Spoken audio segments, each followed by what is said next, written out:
Vamos a hablar a continuación con dos alumnos del Centro Filipenses de aquí de Palencia, que todos ustedes conocen. Con dos de sus alumnos, vamos a decirlo así, con una vocación más europea, o que por lo menos han estado abordando el futuro de lo que nos depara la Unión Europea, políticamente hablando, y en todo lo que tiene que ver con sus políticas de desarrollo. Ellos son Sergio y Clara. Muy buenas tardes. Muy buenas tardes.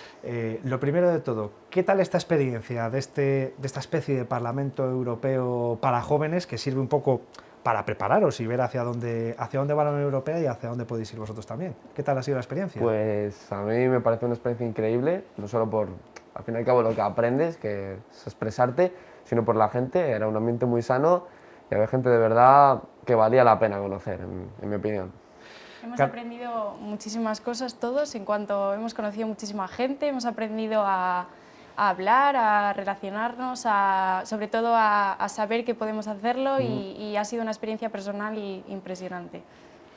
¿Cómo ha sido el proceso para llegar hasta allí? ¿Cómo habéis conseguido ser los elegidos, por así decirlo?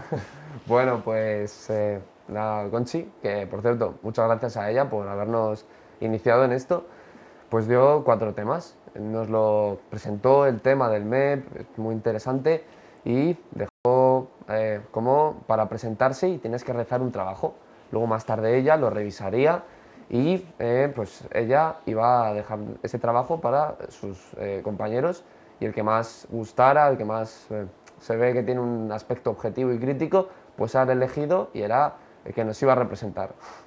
Claro, ya pasar ese filtro es importante, llegar hasta allí ya es como un premio más, ¿no? Sí, cierto es, al final luego te sirve mucho también para saber de lo que tienes que hablar una vez que llegas allí. Al final preparas el trabajo, que tenía 3 partes, bueno, una introducción, un análisis y luego tu conclusión personal sobre eso, y te ayuda pues a introducirte en el tema, a saber de lo que tienes que hablar, y luego realmente investigas muchas cosas que ves que te sirven de algo una vez que llegas allí y que puedes aportar tus ideas, y la verdad que es como el inicio de conocer sobre lo que vas a hablar y sobre lo que vas a estar debatiendo ese fin de semana. Pues ya que lo comentaba Clara, en su caso era una cuestión que se ve en el futuro como algo utópico, incluso podríamos decir, la jornada de 32 horas, ¿no? Era su tema principal. Brevemente, conclusiones y un poco qué sensaciones sacó de ese debate. Sí, bueno, mi tema era la jornada laboral de 32 horas semanales, retos y beneficios, es decir, nosotros tuvimos que buscar información sobre qué retos podía plantearnos esta jornada laboral de 32 horas. Nos basamos en estudios en los que se había implantado esta jornada en otros países, los posibles errores que podía haber tenido y cómo podríamos solventar estos errores y plantear nuestras propias soluciones frente a este problema. Nos basamos sobre todo en 3 campos, que son la sociedad, la economía y la salud. Al final, una jornada laboral de 32 horas pues mejora la salud mental de las personas, se disminuye el estrés, las horas de trabajo, por lo que puede disminuir los gastos en sanidad. Luego también hablamos del ámbito de la economía. Al final, una jornada laboral de 32 horas semanales puede disminuir el paro, lo que puede aumentar la economía, etcétera. Y luego lo que es la sociedad, bueno, pues cuando tú tienes más tiempo libre aumentan las actividades de ocio, aumenta la economía del país, cosa que ahora nos viene muy bien. Y bueno, eso, nos dividimos más o menos en esos 3 campos y nada, empezamos a trabajar y a plantear nuestras posibles soluciones a esta jornada. Yo le veo todo ventajas. ¿Por qué no ha empezado todavía? ¿Qué falla? Pues realmente hemos visto muchos posibles fallos. También hemos visto que dependiendo mucho del sector en el que te encuentres, te puedes encontrar más fallos o menos. Realmente en el sector servicios, por ejemplo, en los bares y restaurantes es más complicado implantar esta jornada de 32 horas. En otros sectores es más fácil mediante la tecnología, aumentando y avanzando en tecnología, pues es más fácil que puedas sustituir esas horas que hacen falta, y ese es el principal problema que se puede encontrar, el tipo de sector en el que te encuentres, y eso es. Bueno, no son pocos, pero menos de los que me esperaba. Hay esperanza entonces con esa jornada de 32 horas. En su caso era un tema un poco más, no sé si abstracto o que por lo menos a la gente lo vemos menos mundano, ¿no? Estamos hablando de la Comisión de Desarrollo, vamos a decirlo así, de los espacios comunes, ¿no? El Bauhaus. Sí, bueno, pues el Bauhaus yo también me quedé un poco así la primera vez que me lo presentaron, pero así como una introducción es como un término alemán que se utilizó después de la Primera Guerra Mundial y fue como un movimiento arquitectónico para intentar hacer que esa población alemana derrotada, destruida, pues recobrara esa alegría y esa mente crítica y objetiva para pensar por ellos mismos. Luego desapareció con el régimen nazi y ahora lo que se está intentando con esta comisión es volver a ese Bauhaus europeo y fomentarlo con este Pacto Verde Europeo que ha sido hace poco. Lo que busca esto es pues, un cambio a nivel general, a nivel arquitectónico, como buscaba el original, también un cambio en la mentalidad europea para que empecemos a pensar de esa manera más sostenible, reciclando, también ser más felices y tener un europeo más contento al fin y al cabo.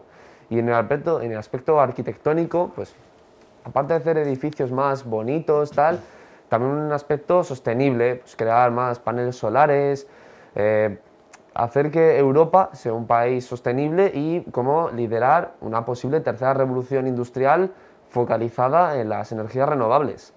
Por lo que es un aspecto utópico, pero la verdad es bastante bueno para el futuro de este planeta, sobre todo también un poco para la economía, ya que si son energías renovables son más baratas y se pueden utilizar mucho más. Claro, pero habrá que hacer grandes inversiones también. Sí, pero yo creo que... Para eso están llegando los fondos europeos también ahora, ¿no? Quiero pensar. Sí, nos han puesto fondos y yo creo que es algo muy bueno, yo creo, para Europa. Buenas conclusiones entonces hemos sacado de esta experiencia en lo personal y quizás también eso, viendo a futuro, en lo que tiene que ver con hacia dónde nos encaminamos como Unión Europea. Yo en lo personal me he llevado muchísimas cosas, he aprendido a pensar y que no es tan importante el que digas, sino cómo lo digas. El que te viene una idea en el momento y saber cómo ponerla en práctica, saber cómo decirlo y creo que eso es lo más importante. Nos hemos llevado una experiencia increíble y luego también gracias a Rodrigo Mediavilla, un antiguo alumno de nuestro colegio que es senador, que estuvo con nosotros el día de la asamblea y que nos ayudó muchísimo, también nos dio muchos consejos sobre cómo hacer las cosas bien y la verdad que le estamos muy agradecidos por toda la experiencia y por cómo nos ha ayudado él también a afrontarlo. Bueno, pues vamos a agradecer nosotros lo primero que hayan venido a contárnoslo, que es también muy importante para quizás servir de ejemplo para otros. Vamos a seguir hablando del tema en el que estábamos, esa experiencia del Parlamento Europeo, solo que con otras dos de sus protagonistas, las otras dos alumnas del Centro de Filipenses que han participado en él, Raquel, Elena, muy buenas, bienvenidas ambas dos. En su caso también han tenido cada una un tema que tratar, que abordar y que estudiar a fondo para intentar allí abordar y debatir. ¿Cuál ha sido en su caso? Bueno, el mío ha sido el desafío de los flujos migratorios, al final un tema muy importante, uno de los problemas principales a los que se enfrenta la Unión Europea y realmente ha estado muy bien conseguir formarme una opinión sobre ello. Claro, esto es algo que está de actualidad, bueno, que yo creo que lleva muchísimo tiempo estando de actualidad. Es muy polémico también, ¿no? No sé si eso ha encendido el debate en su momento o precisamente por ser algo tan de actualidad y tan necesario abordar, lo han podido debatir intentando ser constructivos y llegando a alguna conclusión interesante. No, al contrario, ha habido mucho debate durante el trabajo con el resto de participantes. Se han visto que hay opiniones muy variadas, muy diferentes, se ha visto lo difícil que es llegar a un acuerdo y regularlo y poner leyes. Y en su caso, ¿cuál era el tema, que también es interesante y actual? Sí, mi tema era la desinformación en contra de la democracia, que al final creo que es importante que lo conozcamos a fondo toda la sociedad al final, porque hemos visto que estamos siendo engañados muchas veces, más de lo que pensamos, con bulos o noticias falsas, las fake news, que todos conocemos y con mucha más frecuencia de la que realmente creemos. ¿Pero esto ha sido siempre así o ha tenido un papel relevante de todo el tema de las redes sociales y demás? Sí, a ver, hemos estudiado, bueno, en base de datos nos hemos basado y hemos visto que es verdad que la historia que nos precede, pues tenemos que aprender mucho de ella, pero que es verdad que con la aparición de las redes sociales al final es un medio muy fácil por el que se pueden transmitir bulos, fake news, por los cifrados de extremo a extremo y que al final no se puede controlar con esa facilidad que a algunas personas les gustaría y también es muy diversa las opiniones, las posibles soluciones, que hay muchas contradicciones ahí. Claro, lo que estoy viendo es que son temas en muchos casos relacionados unos con otros, ¿no? Precisamente hay muchas fake news que están relacionadas con el mundo de los movimientos migratorios, ¿no? Y eso también contribuye a generar cierto ambiente, vamos a decir, ¿no? Sí, mucho. De hecho, uno de los temas que tratamos fueron los discursos de odio contra los inmigrantes y eso. y realmente es un problema grave porque se difunde información que no es verdadera, se crea mucho odio contra ellos y al final es algo que nada es real. Claro, estamos viendo imágenes de ese encuentro en el que han participado. Al final esto, lo comentaba con sus compañeros antes, es una gran experiencia personal, ¿no? No sé si es de esas vivencias que le cambian a uno su forma de ser, incluso su perspectiva de la vida, pero seguro que marca un antes y un después. Sí, es un progreso personal muy, muy importante, ha sido una experiencia increíble y que de verdad que muchísimas gracias a aquellos que lo hacen posible, y porque yo creo que todos los jóvenes deberían de probar y si tienen la oportunidad poder probar, porque al final te das cuenta de que tu palabra importa, de que tienes un peso en la sociedad y de que hay temas muy importantes que hay que tratar y que hay que informarse de verdad. Claro, porque la sensación entiendo que es que se les aparta un poco de la sociedad, ¿no? A los jóvenes no les escucha, no sé si es esa la sensación que tienen habitualmente. Un poco, sobre todo que igual no nos paramos a pensar tanto en estos temas y sobre todo hablarlo con otros de nuestra edad y eso, porque yo, por ejemplo, el tema de la inmigración, yo lo veía muchas veces en la televisión, pero realmente no me había parado a pensar mi opinión. Y esto me ha servido para formarme poder hablarlos, aprender a debatir, ser escuchada y sobre todo aprender a escuchar. Claro, al final es un enriquecimiento personal ya antes de ir, ¿no? O sea, esto comienza mucho antes, que es, yo creo, la intención que tiene, el trasfondo que tiene este programa, ¿no? Sí, cuando empezamos a hacerlos, porque antes de ir tuvimos que realizar unos ensayos, unos trabajos para poder presentarnos, y cuando empezabas a buscar todos los datos, toda la información, te empezabas tú a formar tu propia opinión, entonces ya te estabas dando cuenta de que si esos temas que al final parecen ajenos, tú también puedes formar parte de ellos y que tienes una opinión al respecto y que es muy importante. Claro, una experiencia, entiendo, muy recomendable para cualquiera que tenga intención al menos de planteárselo, ¿no? De decir, oye, merece la pena el esfuerzo, el trabajo que hay previo para luego tener esta pequeña aventura, ¿no?